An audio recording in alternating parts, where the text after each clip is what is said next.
36 दिन के आंदोलन के बाद केंद्रीय शिक्षा मंत्री धर्मेंद्र प्रधान और मोदी सरकार ने बड़ा फैसला लिया है। आज की सबसे बड़ी खबर, केंद्रीय शिक्षा मंत्री धर्मेंद्र प्रधान ने इस्तीफा दे दिया है।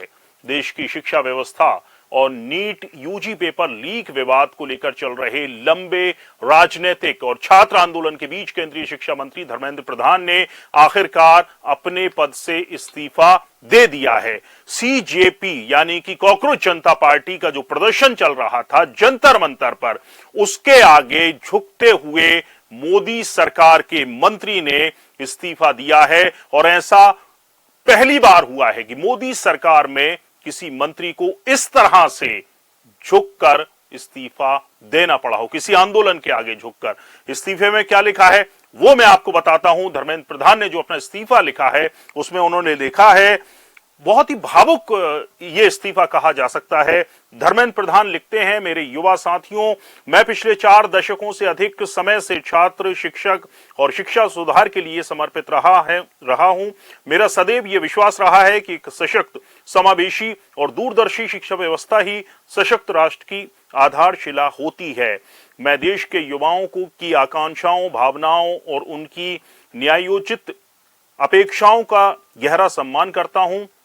भारत की युवा पीढ़ी के सपनों को साकार करना हम सभी की राजनीतिक एवं सामाजिक जीवन का नैतिक संकल्प रहा है। आदरणीय प्रधानमंत्री जी की दूरदर्शी नेतृत्व में राष्ट्र की सेवा करने का जो अवसर मुझे प्राप्त हुआ, उसके लिए मैं प्रधानमंत्री का आभार प्रकट करता हूं। किंतु 3 मई 2026 इसमें धर्मेंद्र प्रधान जो हैं, जो नीट एग्जाम में कमियां थी उसको एक्सेप्ट कर रहे हैं, कबूल कर रहे हैं। क्या लिखा है उन्होंने इस्तीफे में, उसका जिक्र किया है।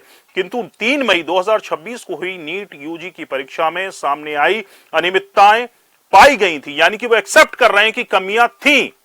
भारत सरकार ने इसको तुरंत संज्ञान में लेते हुए जांच सीबीआई को सौंपी और परीक्षा को रद्द किया गया एवं पुनः परीक्षा की तिथि घोषित की गई। इसके साथ ही अगले वर्ष से इस परीक्षा को सीबीटी यानी कि कंप्यूटर बेस्ड टेस्ट मोड में करने का निर्णय लिया गया।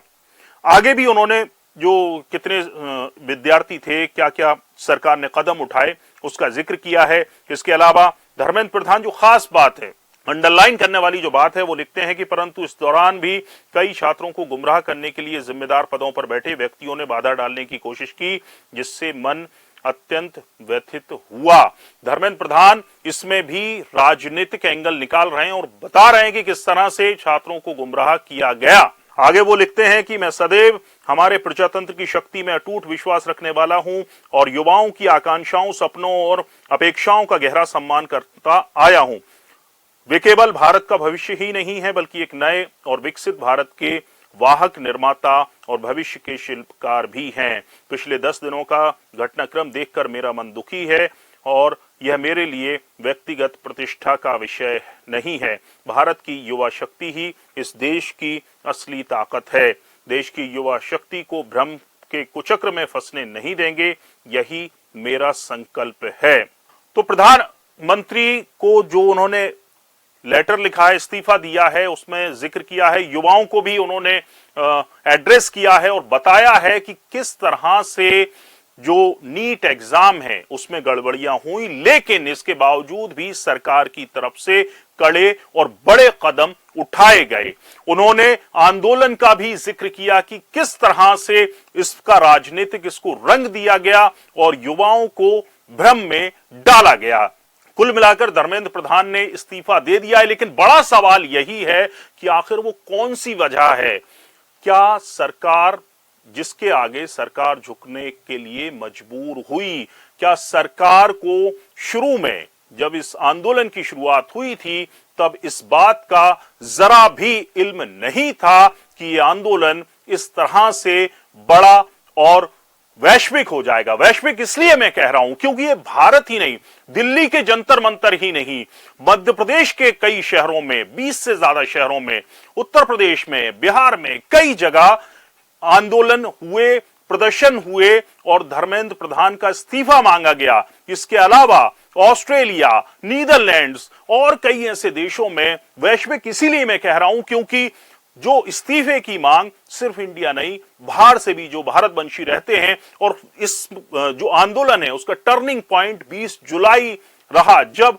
पुलिस ने छात्रों पर लाठीचार्ज किया। इसके बाद उस जो आंदोलन है उसको और ज्यादा व्यापक समर्थन मिला, और जो लोग हैं, जो कि कई भाजपा समर्थक भी हैं, वो भी इस आंदोलन में छात्रों की मांग के साथ आए।